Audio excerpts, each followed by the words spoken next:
नमस्कार सांग माने आपण माने देखुचंती राधे राधे 0.2 आजिर विषय वस्तु धर्म। तेबे चलंतु आजिर विषय वस्तु उपरे आपण माननकु मु 21 पॉइंट कहूछे। तेबे चलंतु वीडियोटी को स्टार्ट करिवा। नंबर 1 प्रकृत कर्म ही धर्म। नंबर 2 दुनिया रे अनेक धर्म अछि, सबु धर्मर मूलमंत्र प्रायतः एका। नंबर 3 मानविकता हेउछि श्रेष्ठ धर्म। जिए जेउ धर्म को मानुथौ पछके ता पाखरे मानविकता थिले ताकु समस्ते भल पाइबे, से धर्म पथरे रही पारिबो, एथिरे संदेह नाही। नंबर 4 धर्म केवल एकमात्र स्थायी, अन्य सबु अस्थायी। धर्म ही केवल अटल और अविचल, कारण धर्म सर्वदा सत्य पथरे थाए। नंबर 5 धर्म हेउछि ज्ञानर भंडार, किंतु ज्ञान स्थिर, यह काहाकु छाड़ी चली जाई पारे नाही। यार कारण हेला थरे जने किछि सुशिक्षा प्राप्त हेले जीवन सारा ताहा भूली पारे नाही। नंबर 6 धर्म अर्थ काम मोक्ष, एही चारोटी पदार्थ क्षेत्रफल रे सफलता हासिल करिबा पाई जे यत्नवान न हुए तार जीवन वृथा, से केवल एक बोझ स्वरूप परी होइथाय। नंबर 7 सुख भोग करिबा पाई स्वर्ग उद्दिष्ट और दुख भोग करिबा पाई नरक उद्दिष्ट, किंतु सुख और दुखर ऊर्ध्व को जाई भगवत प्राप्त करिबा पाई मनुष्य को जन्म उद्दिष्ट।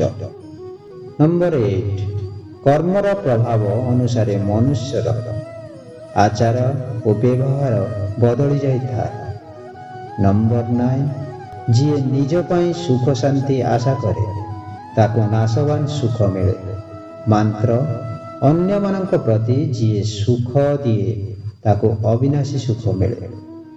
नंबर 10 संसार रु संबंध छिन्न करी एही मोहमाया संसार ठारू दूरेई गले जेउ सुख मिले ताहा ए संसार रे मिले नहीं।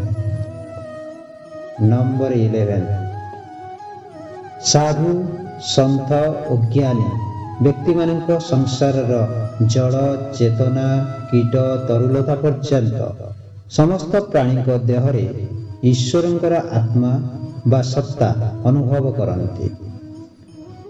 नंबर 12 अधर्मी व्यक्ति अन्याय रे धन उपार्जन करी सुखरे रहे, मात्र परवर्ती समय रे से अनेक दुखर भागीदारी होता है।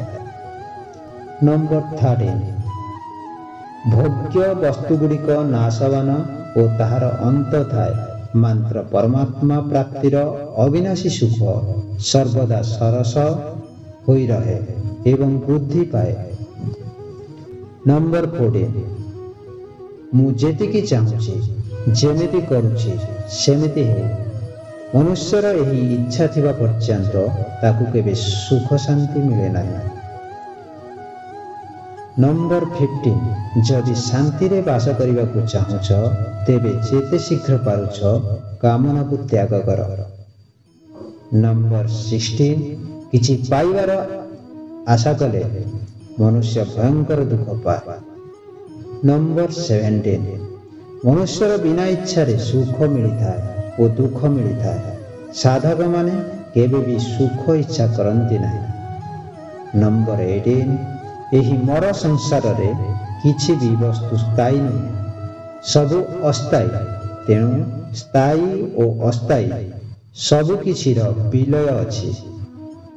नंबर 19 आम समस्तंक ठारे चेतना आत्मा ही केवल प्राण शक्ति रूपे बा उत्तम पुरुष रूपे विद्यमान होइछन्ति। एणु तुमे उत्तम रु उत्तम स्थानर अधिकारी होई उत्तम मनुष्य हो। तुमे उत्तम व्यवहार कर, मिष्ट वचन कुह, उत्तम कर्म कर, उत्तम भावना करी ओ प्रभु को नाम स्मरण करी सर्वदा ସୁଖରେ ଶାନ୍ତିରେ ଜୀବନ ଯାପନ କର।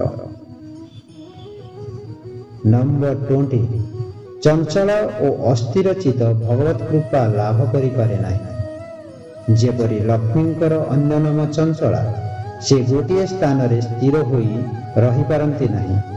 ଆଜି ତମ ପାଖରେ 100 ଟଙ୍କିଆ ନୋଟଟିଏ ଅଛି ତ ରାତି ପାହିଲେ ଆଉ କାହା ପାଖରେ ଥିବ ଓ ତା ପରଦିନ ଆଉ କାହା ପାଖରେ ଥିବ। ଚଞ୍ଚଳ ଓ ଅସ୍ଥିର ଚିତ୍ତକୁ ଥୟ କରି ଭଗବାନଙ୍କର ନାମ ଜପ କର, ଜୀବନରେ ଶାନ୍ତି ପାଇବ।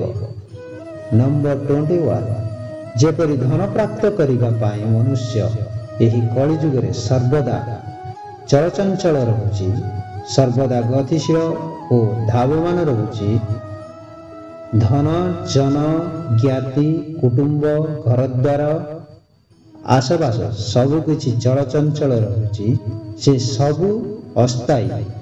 ଏମାନେ କେବଳ ଆସିବେ ଓ ଚାଲିଯିବେ। ମାତ୍ର ପରଲୋକରେ ଶାନ୍ତି ପାଇବା ପାଇଁ ଧର୍ମ, ଧନ ଅର୍ଜନ କର ଓ ସୁଖ ଶାନ୍ତିରେ ରୁହ।